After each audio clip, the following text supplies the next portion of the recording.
Good morning. Look at Maddie's big smile. Oh my God. Yesterday she was in front of 450 third, fourth, and fifth graders. Awesome show. Absolutely awesome. And every one of them sat in their seat just perfect. Even I, when she said be quiet. I'm Gene Unger, President of Prairie Bluff Eagle Council. Our main mission is to protect the eagles, and to educate. The education piece is what you're part of today. Oh, a microphone. Okay. That's dangerous. Don't give me one of these. Gene Unger, President of Prairie Bluff Eagle Council. Educate and protect. Educate is in the programs that you guys are participating today. Protect.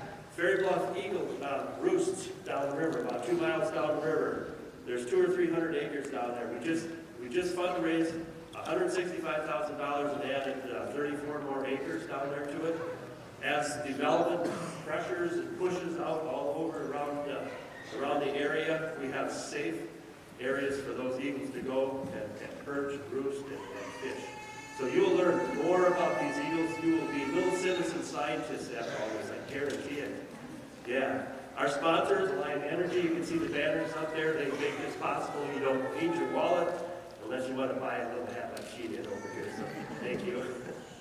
So it's nice to be able to come out and have something like this here. So I'll introduce Schlitz Audubon here in just a second. Drew Cashman is with us from the Wisconsin DNR. He is also one of our sponsors. So Lion Energy, the DNR, the Chamber, and Prairie Bluff Eagle Council put this on for you. But this is Drew Cashman from the Department of Natural Resources. He's just going to talk a few minutes, and then Maddie from Schlitz Audubon is going to rock the show. Thanks. Well, good morning, everyone. We're all the folks that made it through the snow, right? How many people have been to this event numerous times? This is kind of Eagle Days weather now, right? It feels more like Eagle Days. It's cold, we've got some snow on the ground. But, you know, it's great for me to just be in a room full of folks that are interested in the things that we're going to be hearing about. Raptors, eagles, the things that we think of as our natural heritage in Wisconsin. And it's a program I work for. Our job is to conserve that natural heritage for the future. And so I just want to take a couple minutes to tell you guys about what we do and just invite you to visit our table. We've got these little annual reports, we call them field notes. It tells about some of the things that we've been doing over the last year related to bats, white nose syndrome, you've probably heard about that, pollinators, rare turtles. How many of you have heard of a state natural area? How many of you have been to Parfrey's Glen? So Parfrey's Glen, which is right down the road, right, that's a state natural area. And it was the first one in the state, and it was actually the first one anywhere in the country. And the idea for those came from folks like Oliver Leopold, other smart folks in Wisconsin. And so we're responsible for them as well. And how we do our work is with a lot of people around the state, organizations, partners, scientists, and a lot of individuals that get involved. They volunteer on natural areas, they collect data for us. We just launched what we call a Bumblebee Brigade, where you go out and take pictures of bumblebees, submit them online, and help us in that way know where those rare and common bumblebees are around the state.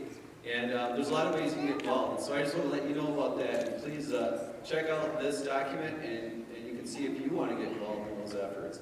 And I also want to tell you about, you know, how we do a lot of that work is through a lot of partnerships. It's also through grants and donations. And so people donate on their tax forms. They, donate online. And then another nice and easy way to donate is to buy a license plate, an endangered resources license plate. So we have the wolf plate, we have the eagle plate. And it makes your car look fantastic, I'd say. And it also, it costs you more because each year you're donating $25 to the Endangered Resources Fund for that work on bats, rare plants, all those kinds of things. So with that, I know we're in for an excellent show here, so I'm going to get out of the way. I hope you enjoy this fantastic show. Enjoy your day at Eagle Days, and just have a great 2019. So thanks.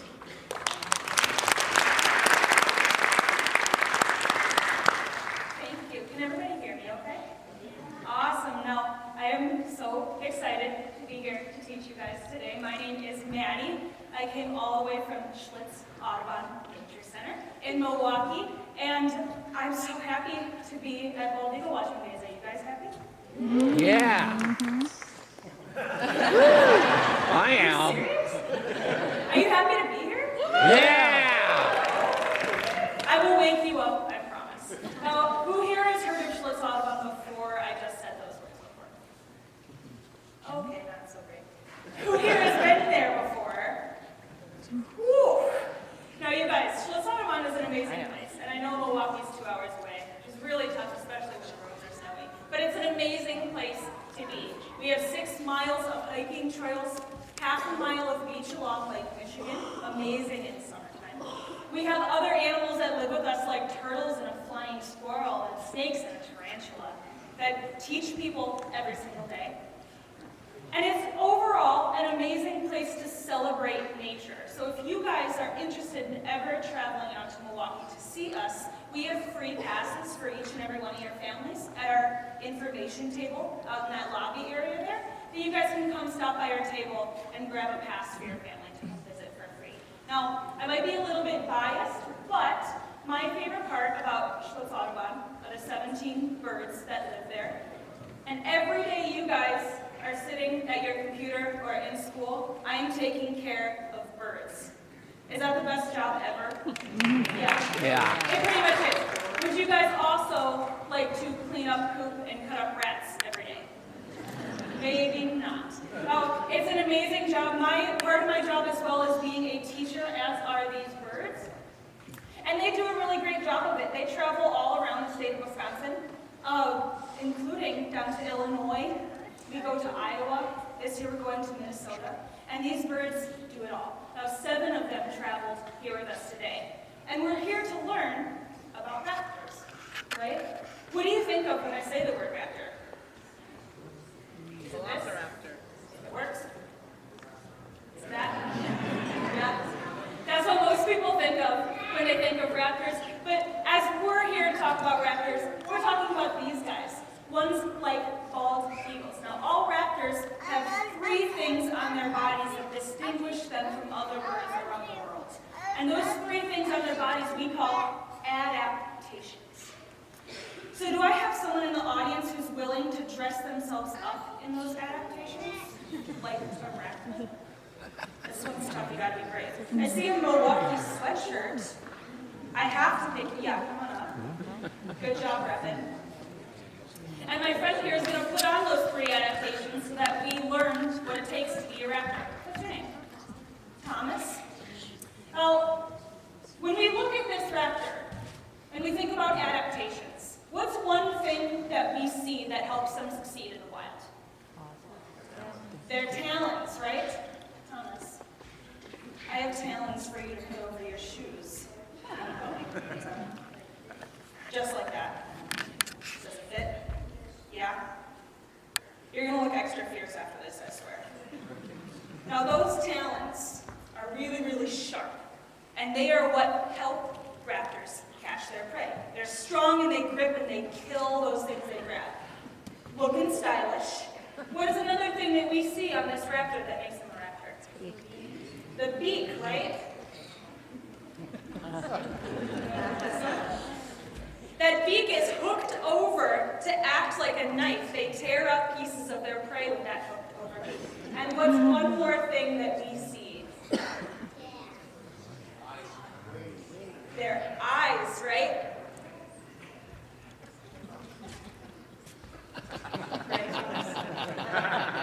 Does he look like a raptor? Yes. Yeah.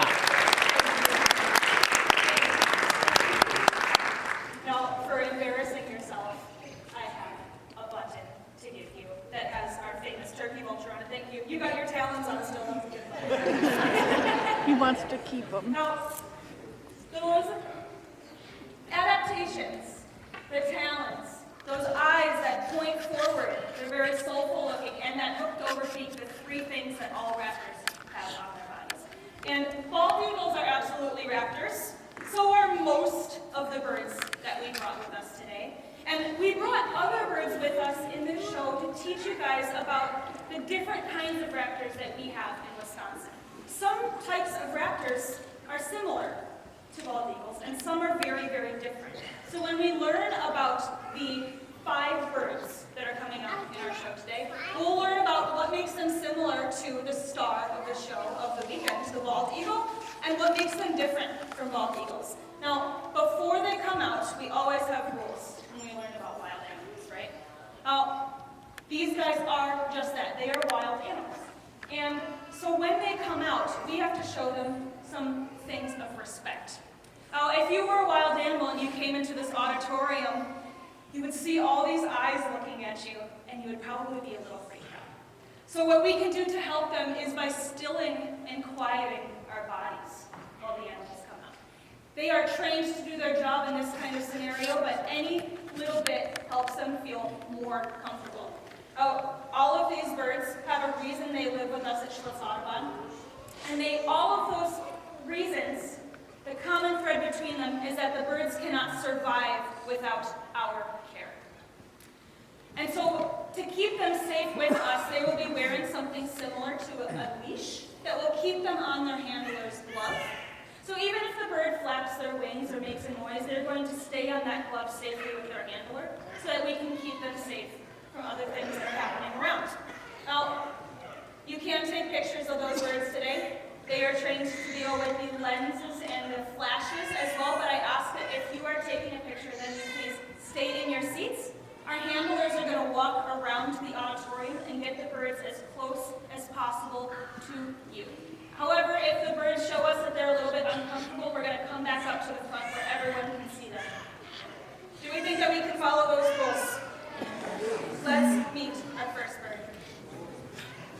Now I want to tell you guys too, I get so excited for questions that you'll have to come find me at the table after the show to ask these questions about them. Now, do we recognize this bird as she comes out? This is a hawk, absolutely. Her name is Skywalker. She was not named after Star Wars, although she is a fan of the franchise.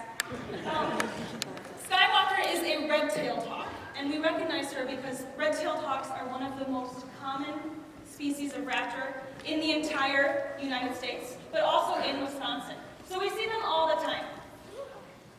And hawks are very similar to bald eagles.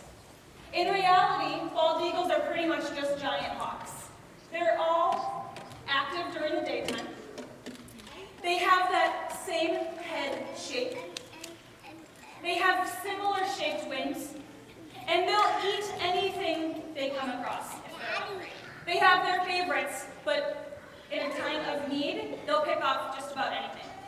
Now, if I look at Skywalker, I can see her yellow talons, her hooked over black beak, and two big brown eyes that point forward, so I know that she is a raptor. Does anybody know what red-tailed hawks look like before they have a red tail? Did we know that they never had a red tail?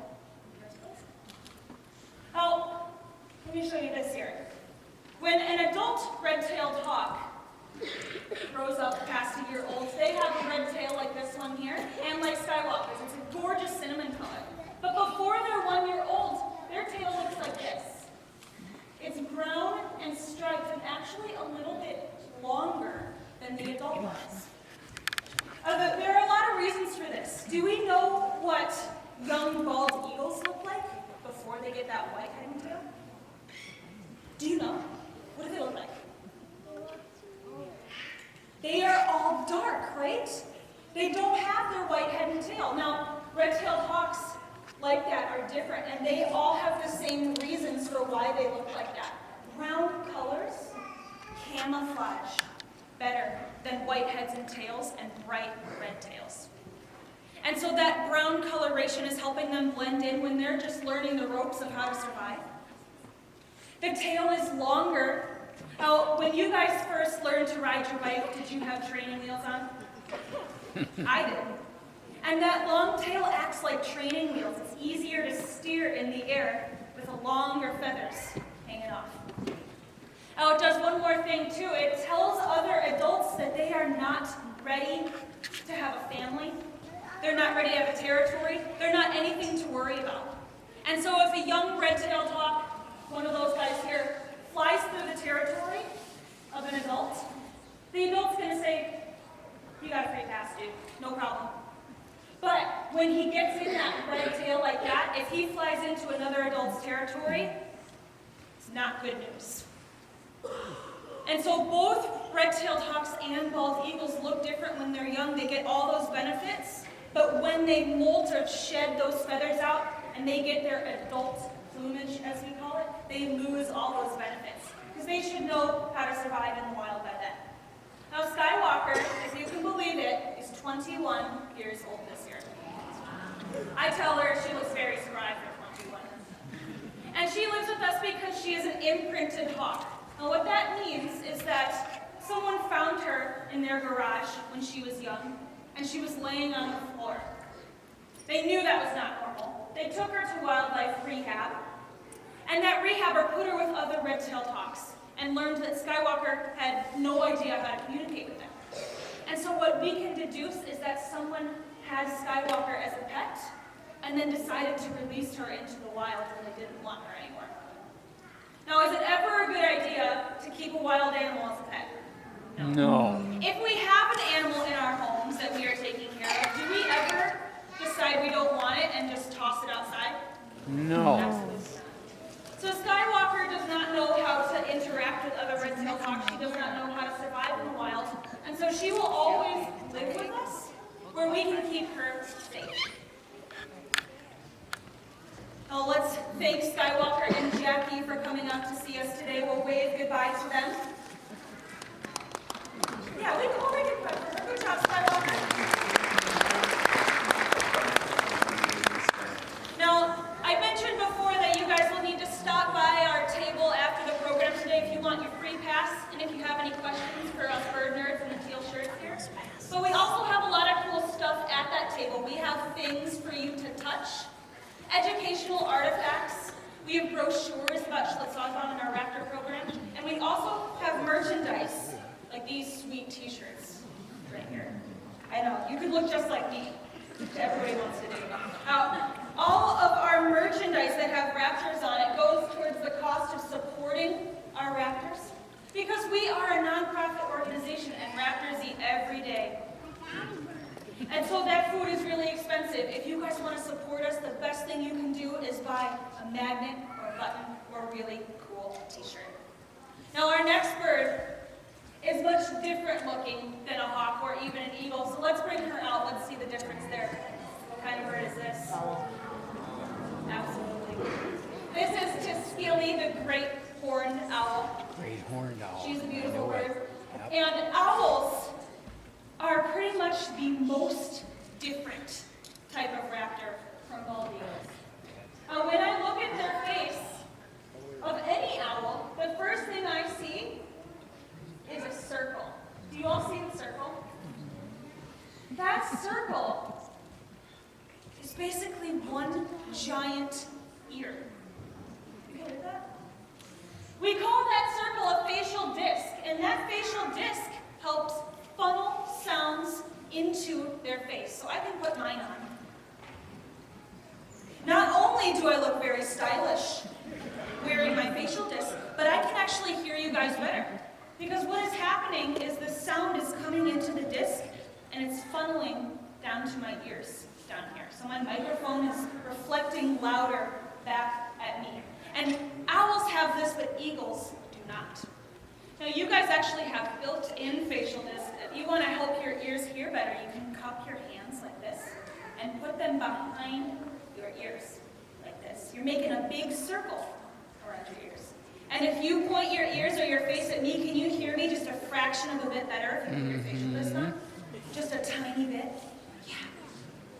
Owls have that built into their face, which is really, really awesome. And now that I've looked really stylish enough, I'm going to take this off. Oh, owls have a lot of different things about eagles too. Owls are awake at night. Are eagles awake at night? Nope. Absolutely not. Owls have feathers all the way down their talons for extra stealth. It keeps them warm. It keeps them quiet as they're flying through the air. Eagles don't have that. They've got bare talons.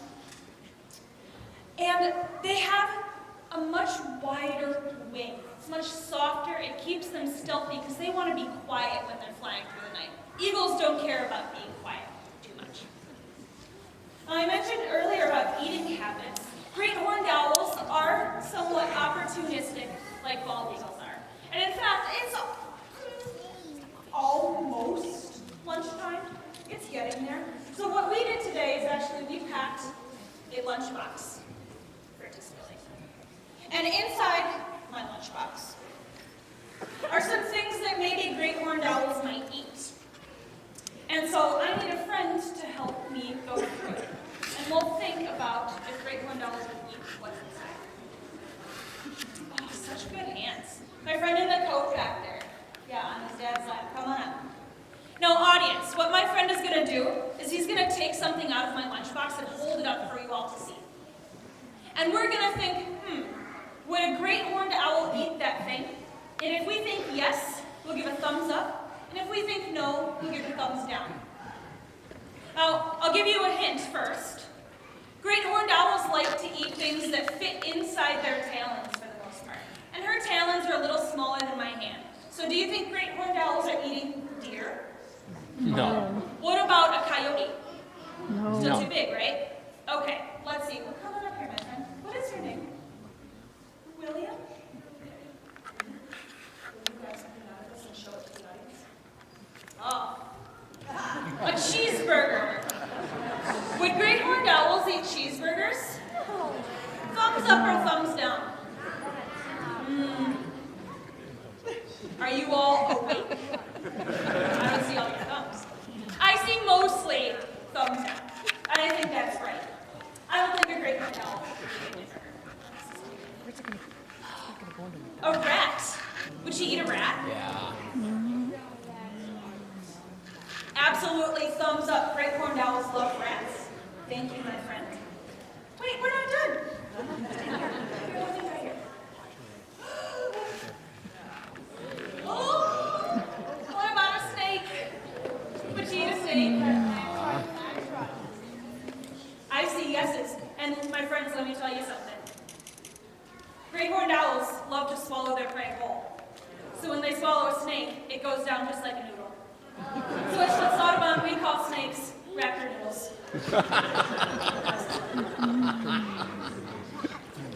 A squirrel. Oh, you bet. Absolutely. I'll give you a big old thumbs up. If there's a squirrel in your backyard and a great horned owl, you won't see that squirrel the next day. Oh, a little smaller, a mouse. Yes. Yeah. I think so. It would take her more mice to get full, but she would still love to eat one. There's a couple more things here. Let's see. A grasshopper. Yes or no? Let's think about this one. This one's tricky. I see yes and no. Now, they would fit inside her talons, right? But when you're hungry, do you want to take the time to hunt down like 1,000 pieces of popcorn? No. No? Would you rather have a steak? Yes. So great horned owls don't waste their time with grasshoppers too much. Now there's two more things in here. What's her name? A fish. Yeah. Yes or no? Yeah.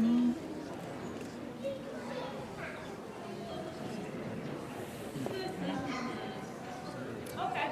I think that she would if she got her claws on one. But great horned owls don't usually live near water. I don't know that they would know how to go fishing very well. Now there's one more thing. A frog. Oh, yeah. Well,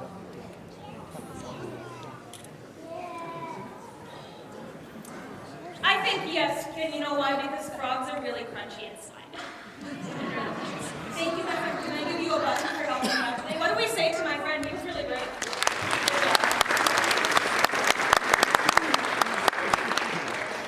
There's one more thing that should be in Skillet's lunchbox because it is a favorite item of great horned owls. It might be a little big for her talons, but they sometimes like to bite off when they can chew. oh. Can you imagine? Now, I have kind of a smallish skunk fur here, and I think she'd be able to do some damage with those talons to this thing. Oh, They might great get a little. horned owls love to eat skunks. The reason why, firstly, they are the biggest owls in the state of Wisconsin, and skunks are kind of big, aren't they? They can be hefty. So they are the only things that take skunks on. Now, another reason, to the best of our knowledge, owls And so if they are sprayed by a skunk, they simply don't care. Have you ever been driving and you smell the skunk and you look for the roadkill but you don't see it? Yes. Next time that happens to you, look up at the power line on the side of the road, and you might see a very stinky but full great horned owl. Cecilia also is 21 years old this year. And she is imprinted as well, which means someone had her as a pet. She associates herself with humans. But this story is a little bit even sadder. In this case, we know that a man in Texas climbed a tree and stole her away from her family to have her as a pet. And we know this because he was silly enough to go to work and brag to his friends that he had a pet owl. Finally, someone called the police, and this man went to jail, which we are very happy about. Unfortunately, this man had her for so long that she cannot learn how to be the great horned owl. And he also thought the best thing to feed her was scrambled eggs. And so Tuskegee has a bone disease similar to rickets in humans. Her bones are very fragile. So every day that she has lived with us for the past 20 years, we have given her a calcium supplement to help her bones.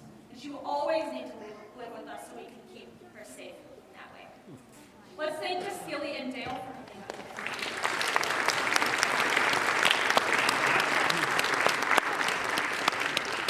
So we know that owls are very different from bald eagles. We saw that facial disc, but they kind of have opportunistic tendencies, and our next bird does too. Now, I hope I have been enthusiastic today. You guys, is that a fair word to say? I'm enthusiastic about raptors.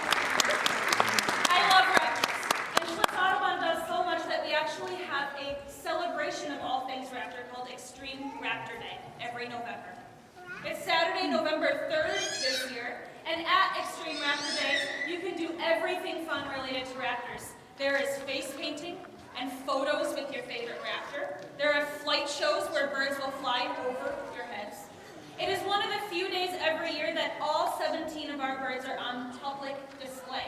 So if you guys want more information about that, you can stop by our table. But in the meantime, I hope you'll stop by Schlitz Audubon on November 3rd. Now, this next bird, do we know what she is? Turkey vulture. She is a turkey vulture! Yeah. This is Tallulah. Who here has been to Tallulah before?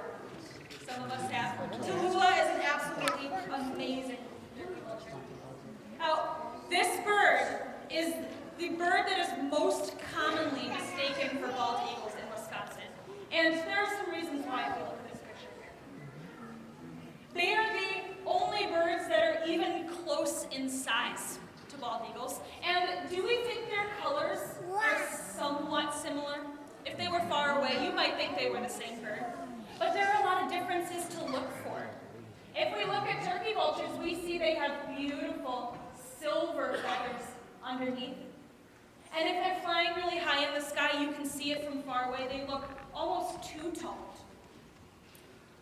Now, they also have that bald head. It's much smaller than that of an eagle. Their tails stay in, whereas an eagle's tends to spread. And finally, they fly in a different pattern. Now, both of these birds soar, but a turkey vulture will hold their wings up above their body in a V, because V is for vulture and nothing else. And an eagle will hold their wings down straight across. The turkey vultures actually have eagles beat in soaring because they figured out they can teeter-totter on the wind to find the rising thermals, and they can stay in the air longer without flapping their wings. It saves them energy. Now, bald eagles haven't quite figured that out yet. Now, a lot of people don't like turkey vultures, right? They kind of have a bad rap in society. And that's because of what they eat. What do they eat? Carrion. Dead stuff. Carrion. They eat things that are already dead, and sometimes that can be kind of gross, right? But take a second to imagine a world without turkey vultures. If roadkill and dead animals were piling up all around us, do you think it would smell bad? Yeah. Do you think that we could get sick? Yeah. Yes, absolutely. Turkey vultures have this amazing ability to clean up our environment. They are nature's recyclers.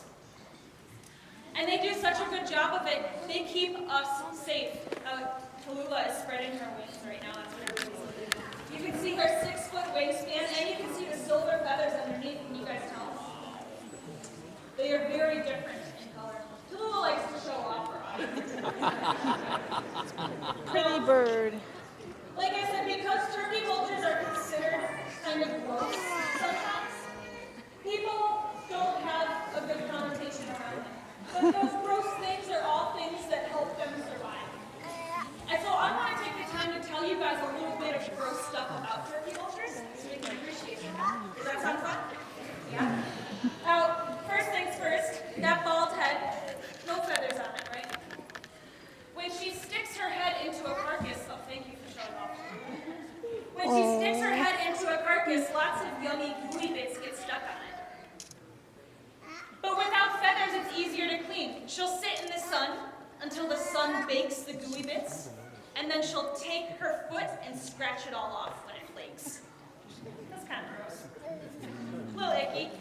Such a pretty Their stomach bird. acids are incredibly strong because they're eating that rotting flesh, things with diseases on it. And turkey vulture stomachs have actually been known to digest some of the most dangerous bacteria known to mankind. Turkey vultures can eat E. coli, anthrax, botulism, salmonella, and asbestos without getting sick. How amazing is that? These are all things that would be piling up in our environment, hurting people and other animals if turkey vultures weren't taking care of them.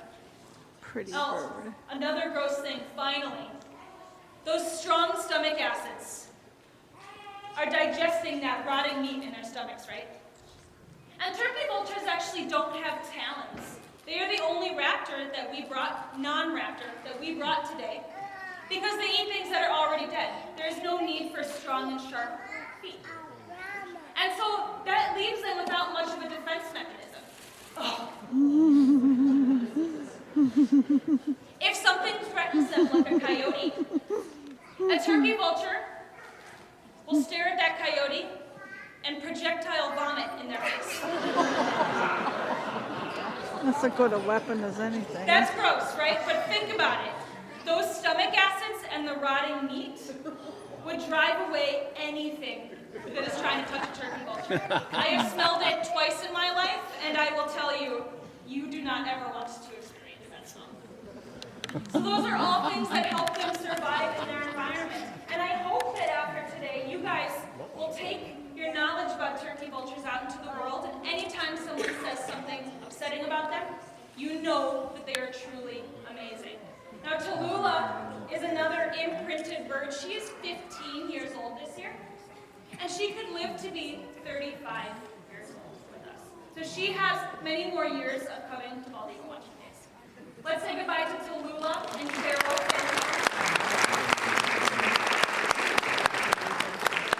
So you guys, we have learned about some different kinds of birds today, and we're going to learn about a couple of more. But we've been talking about how they're different. And because they're different, because they have different niches or places in the environment, that means that they fly differently, they have different wings, they need different adaptations to survive.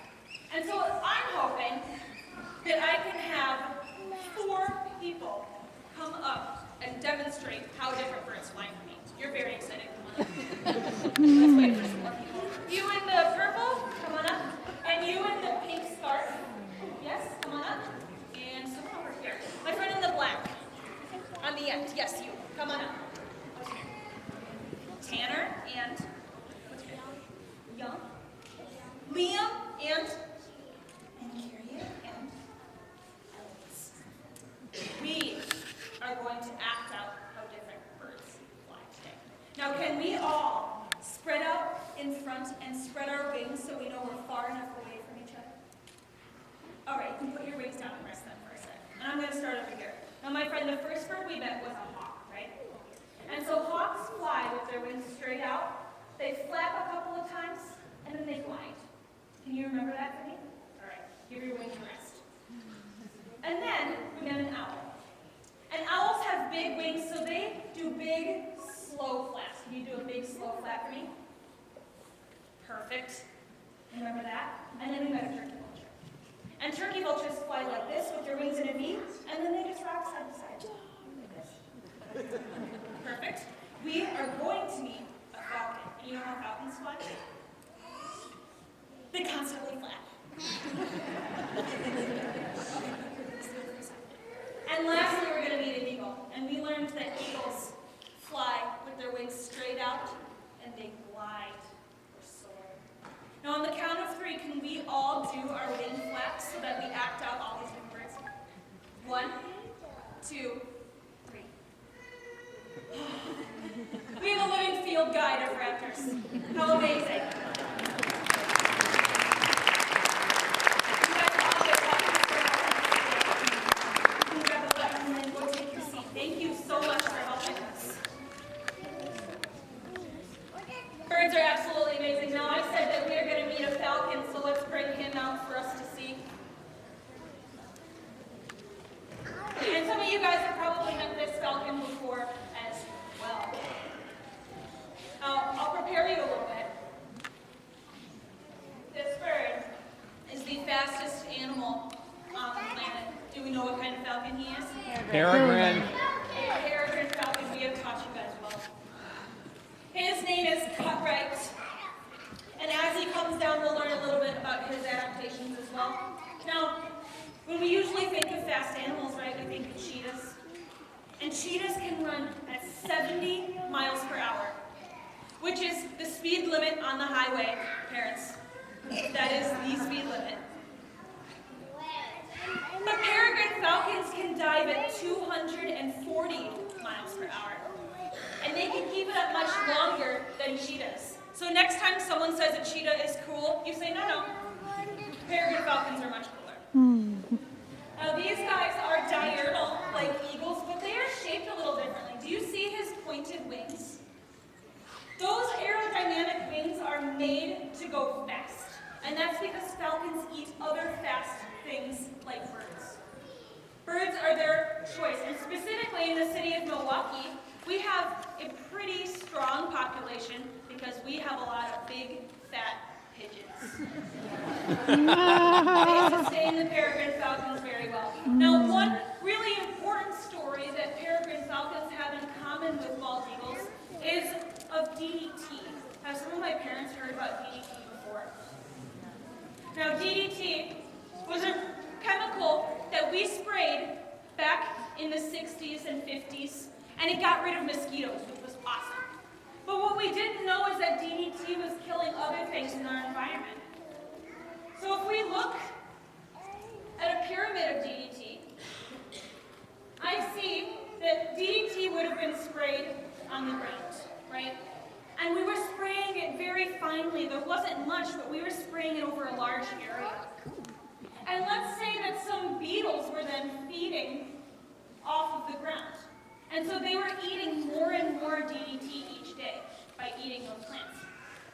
And then some European starlings would eat those beetles. They'd eat a bunch of beetles a day, and they would even get more DDT into their bodies.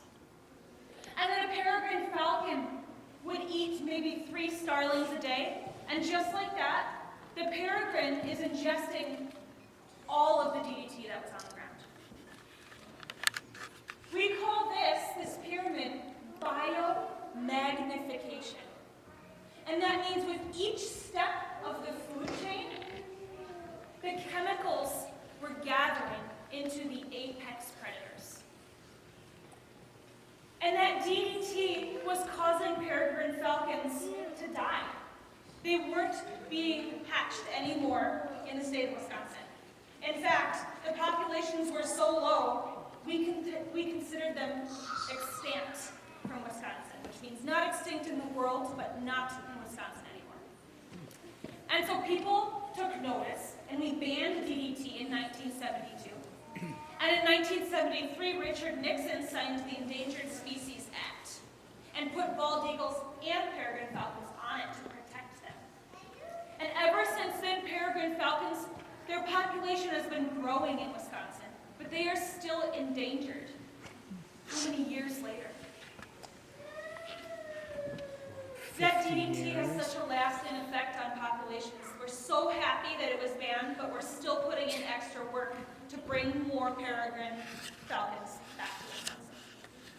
Oh, Cutright, like I said, he is 16 years old this year, and he lives with us because he used to be a falconry bird.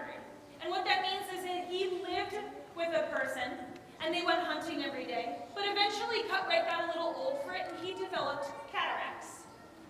And so he can't see well enough to hunt anymore, and he's been around people all of his life. So we offered him the best retirement package, complete with daily quail and exercise, and he moved in with us to become a teacher. So let's thank Liz and Cutright for coming out today. So thank you for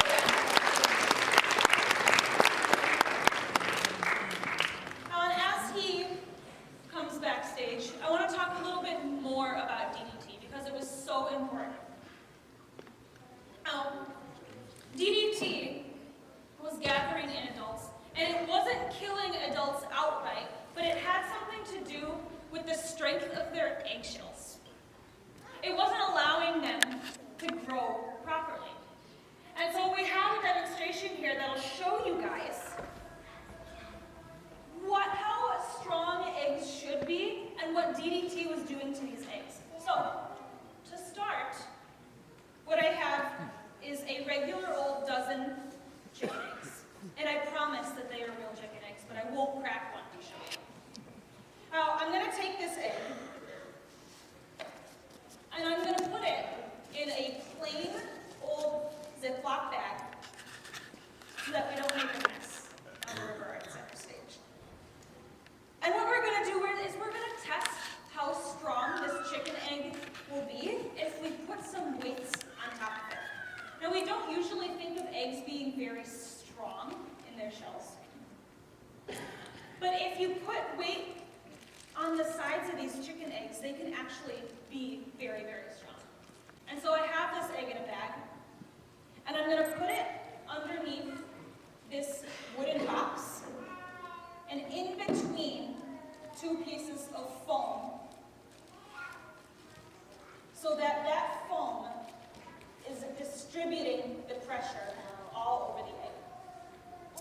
And if we put the box back on top, and we put this blue crate on top of that, we will have 9.6 pounds on top of a chicken egg. Right off the bat, would you have thought that a chicken egg could hold about 10 pounds? No. Probably not, right? No. So let's test it and let's put some more weight on it. Liz is going to keep my math in check here. So we already have 9.6. Let's put another 9.5 on top of that. Did the box fall yet? No? How about another 10 pounds? 29.1 pounds. I did not see that box fall, so we're going to keep putting weight on here. 7.2.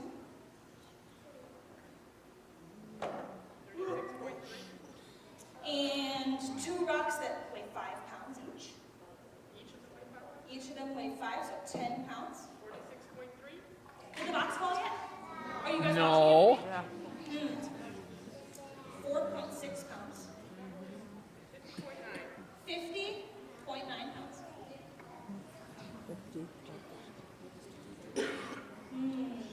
Ooh, here's a big one.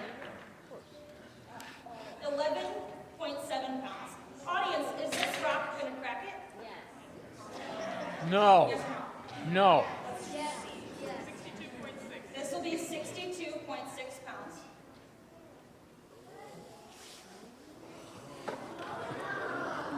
What do you think we're going to get to? You think 100? 90. 90? 70? Okay, let's see. Let's have some more. Running up. Okay, 3.5 pounds. 6.1. And 1.1 pounds.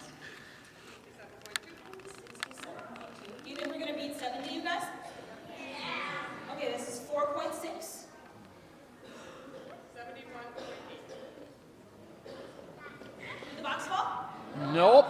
71.8? Okay, 3.8.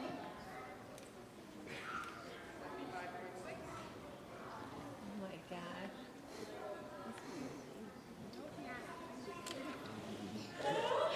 75.6, you said? We're gonna make it to. We're gonna make it to 90. You think we're gonna? I think we're gonna make it to 90. Let's add another 3.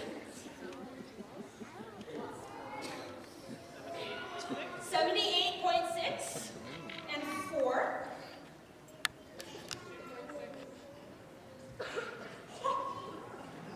Audience, are we gonna make 90? Do you agree? 2.2. Oh!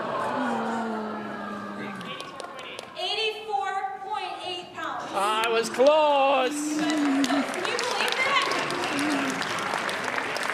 Wow.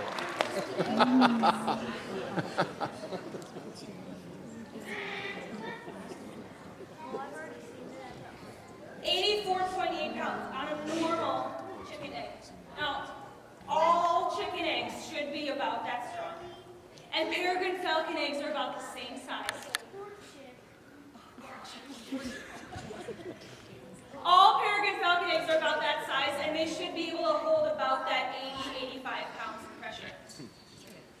But what DDT did was take the calcium out of the eggshells. And so when a 2-pound mother peregrine falcon sat on her egg to keep it warm, it would crush underneath her. And suddenly we had no more peregrine falcons. Ouch. The same story happened to bald eagles. They were sitting on their eggs trying to keep them warm, and they were crushing. Have you guys been waiting long enough to see bald eagle? Yes? Oh, I'm going to handle this bald eagle on my big glove, and I'm going to bring her around to you. And I'm going to pass the microphone off to my volunteer, Carol, here, who's going to teach you about bald eagles. Can you give her the same amazement and respect you gave me?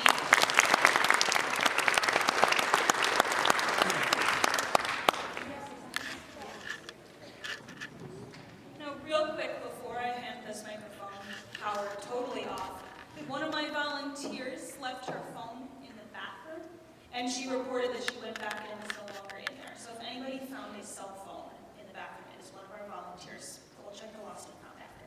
All right, off to Carol. Are you having fun yet?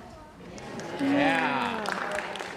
Be prepared to be amazed, because you are probably going to see the most beautiful bald eagle in the state of Wisconsin. Because Valkyrie was here last year. Who saw her last year? She is back. She had such a good time. She said, I want to come back. We need Lori back. So we did. She is also going to the other Eagle Days. So for an education eagle, you're probably looking at the most famous. Did you hear that? That is the sound of a bald eagle. Sort of like ducks. Maybe they camouflage them with ducks that they can eat, and here she is. Everybody look at that big beak. Look at those talons. Look at this big bird. We learned about raptors today. She's got them. So this is the icon, our national bird, the bald eagle. And let me tell you how she came to be part of the Schlitz Audubon Nature Center family. When she was very, very young, before she had the white head and the white tail, she was brown, as baby bald eagles are. But for some reason, she separated from her family, or was separated from her family, and she did not learn how to hunt and fish for herself. So she was out on the lake, because they are fish eagles, and there were fishermen who thought it was fun to see this majestic eagle fish. So they threw her fish. So she got used to people feeding her. And in the wild, what? Watch out. Oh, Check out target. Yeah. and my number one job as a volunteer is to help people towels at all points of time. In every pocket, I can do that. I read her body language very well.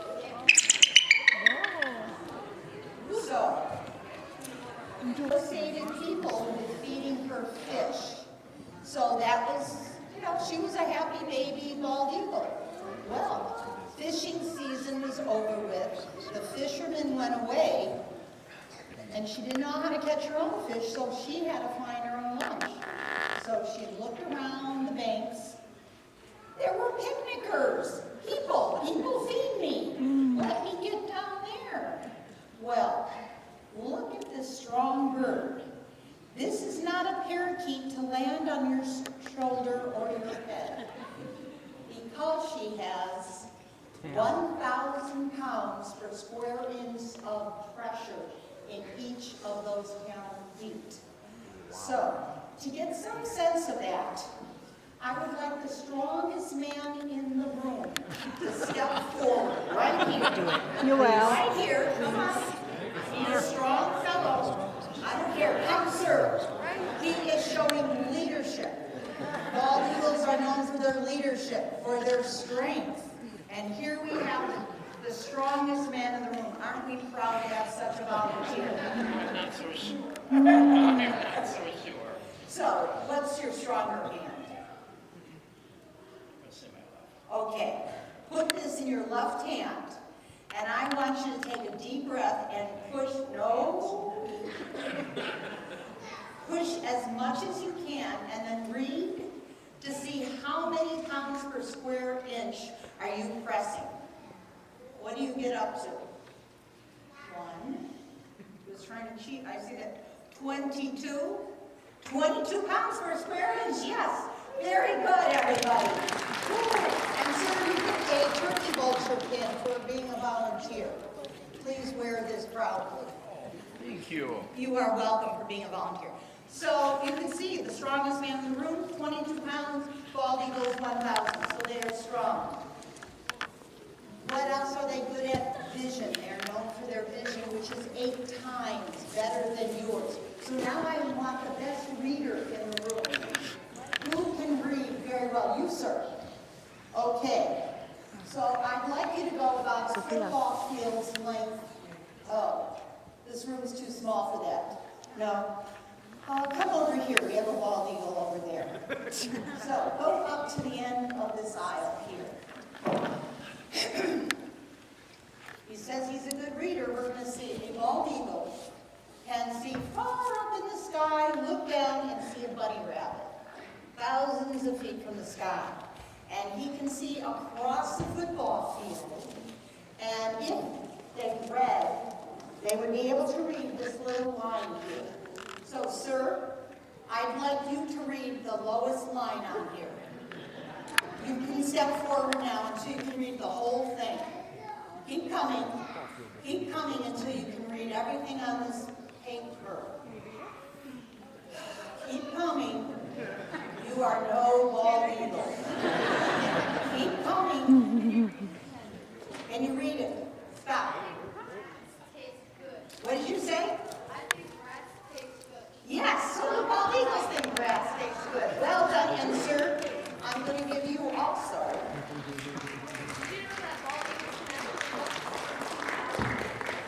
Yes, 2 miles away. He's a bald eagle expert, but he's not much of a bald eagle. So we know they can see very well that they need for hunting.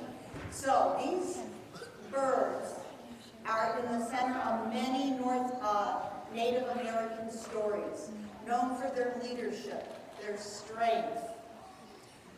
So we've demonstrated some of that, but we know they have a conservation story to tell too. It was in the 1940s, we thought DDT solved everything. I think somebody tried brushing their teeth in it. It didn't work so good. So anyway, we no longer can use DDT in this country. We do make it here, but we ship it to other countries.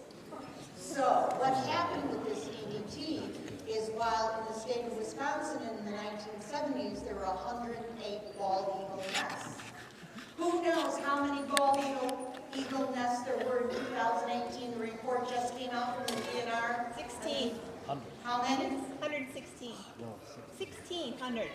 1,695. Just 5 nests short of 1,700. That is a lot of bald eagles' nests. So thank goodness you've come to Eagle Days. This is a good year to look for bald eagles in Wisconsin. We're one of the top 5 states to look for bald eagles. So you're going to get out there and you're going to enjoy seeing them, because now you've seen one really up close and you know what to look for, even though you have pitiful eyes that aren't quite as good there. So they came back because of the laws that we made to eliminate DDT being used in this country, and Endangered Species Act, and there are other laws that protect our national emblem. Do they have other dangers right now? They sure do. Anybody know what the biggest danger is that's killing bald eagles in our state right now? It is a chemical. Lead. So, if you're using lead buckshot, or you are using lead sinkers for fishing, and it stays, it's there. You throw out the guts of the deer and there's lead in it. Or the fish sinkers get there and another animal comes, a gray blue heron, and eats it, or a bald eagle eats it. They get lead poisoning. And if you want to visit our table afterwards, and you can get a bald eagle pin if you want to buy one that supports the eagles, you'll see how little it takes of lead to poison an adult bald eagle. It's pretty scary.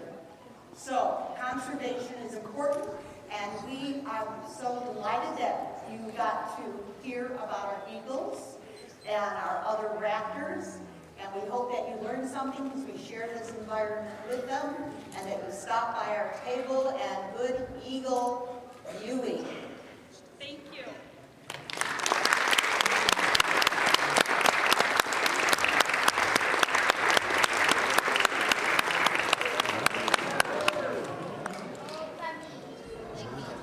I'm gonna take her off on a ride.